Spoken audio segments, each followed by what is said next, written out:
Halo teman-teman semuanya, perkenalkan nama saya Desa Nyomantriana Agustini dengan NIM 2113101023. Saya merupakan seorang mahasiswi semester 4 program studi matematika di Universitas Pendidikan Ganesha. Baik, di sini saya akan mempresentasikan materi mengenai proses stokastik dari mata kuliah proses stokastik.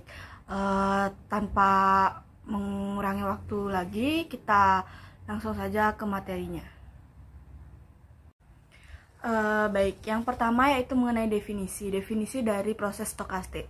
Proses stokastik merupakan peubah acak yang dimana bergantung kepada waktu, dimana dilambangkan dengan X, T, W. Berarti di sini proses stokastik tersebut merupakan peubah acak dimana peubah acak tersebut bergantung pada waktu.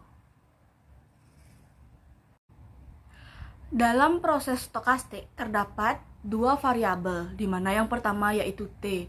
T merupakan variabel waktu atau ruang parameter. Variabel waktu ini terdiri dari dua jenis, yaitu parameter diskrit dan juga parameter kontinu.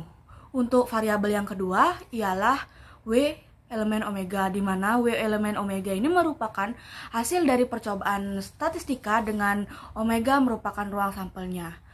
Pada W elemen omega ini juga disebut dengan ruang keadaan, di mana ruang keadaan ini juga memiliki dua jenis, yaitu ruang keadaan diskrit dan ruang keadaan kontinu.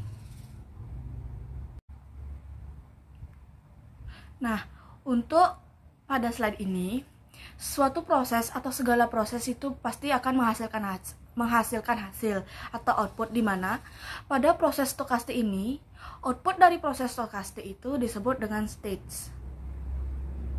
Baik, selesai dengan definisi proses stokastik, kini kita beranjak ke klasifikasi proses stokastik. Yang pertama yaitu proses stokastik dengan ruang parameter diskrit dan ruang keadaan diskrit, di mana di sini kita langsung saja ke contohnya, yaitu banyak sepatu terjual di satu toko dalam satu hari, di mana ruang keadaan diskritnya tersebut ditunjukkan dengan banyaknya sepatu terjual, dan ruang parameter diskritnya itu dinyatakan atau ditunjukkan dengan satu hari. Untuk klasifikasi proses stokastik yang kedua yaitu proses stokastik dengan ruang parameter diskrit dan ruang keadaan kontinu, di mana untuk contohnya tersebut yaitu volume curah hujan tiap hari dalam satu bulan. Untuk ruang keadaan kontinu ditunjukkan dengan volume curah hujan tiap hari, di mana kita tidak bisa menentukan volume dari curah hujan itu tiap hari, entah itu 1,5 liter, 1,2 liter, 1,3 liter, dan ruang keadaan parameter itu ditunjukkan dalam satu bulan. Itu karena kenapa dikatakan ruang parameter diskrit? Karena dia diskrit, tidak berbentuk desimal maupun yang lain, yaitu satu bulan itu sudah pasti satu bulan, 2 bulan itu sudah pasti 2 bulan.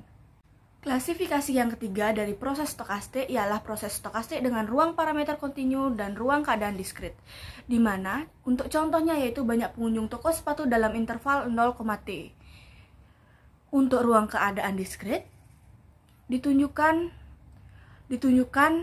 oleh kalimat banyaknya pengunjung toko sepatu, di mana suatu pengunjung toko itu pasti jumlahnya diskrit, yaitu satu pengunjung, dua pengunjung, tidak ada jumlah pengunjungnya itu 1,5.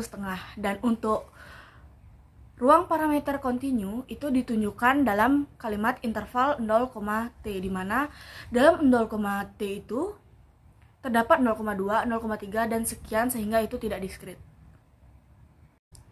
Baik, untuk klasifikasi proses stokastik yang terakhir atau yang keempat ialah proses stokastik dengan ruang parameter kontinu dan ruang keadaan kontinu, di mana untuk contohnya yaitu temperatur udara di Cina dalam interval 0,t, di mana ruang keadaan kontinu ditunjukkan dengan kalimat temperatur udara, di mana temperatur udaranya itu tidak menentu, yaitu bisa saja 20,5 derajat Celcius, entah berapa derajat itu bisa saja tidak menentu, harus 1, 2, dan 3. Sedangkan ruang parameter kontinunya itu ditunjukkan dengan kalimat interval 0,t.